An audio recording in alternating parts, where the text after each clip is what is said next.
ஆரம்பிக்கலாங்களா? ம். ஆரம்பி. ஒரு குளத்துல கொஞ்சம் பூ இருந்துச்சு. சரி. கொஞ்சம் குருவிங்க பறந்து வந்து ஆ. அந்த பூ மேல அமர்ந்துச்சு. ம். ஒவ்வொரு பூ மேலயும் ஒவ்வொரு குருவியா உட்கார்ந்தா ஒரு குருவி மிச்சம். ம். ஒவ்வொரு பூ மேலயும் 2, 2 குருவியா உட்காந்தா ஒரு பூ மிச்சம். இப்ப சொல்லுங்க, அந்த குளத்துல எத்தன பூ இருந்துச்சு? எத்தன குருவிங்க இருந்துச்சு? ஆ. இல்ல. 4 பூ, 5 குருவி. இல்ல, இல்ல.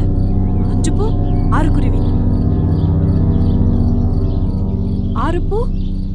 ஆன்ஸர இன்னிக்கே சொல்லணும்னு அவசியம் இல்ல. உங்க புத்திசாலி ஃப்ரெண்ட்ஸ் இருக்காங்கல்ல, அவங்க கிட்ட கேட்டு அப்புறமா ஆன்ஸர் சொல்லுங்க. அதுவரைக்கும் இந்த மாச வாடகையே தரமாட்டேன். சரியா? ம். நான் வரேன்.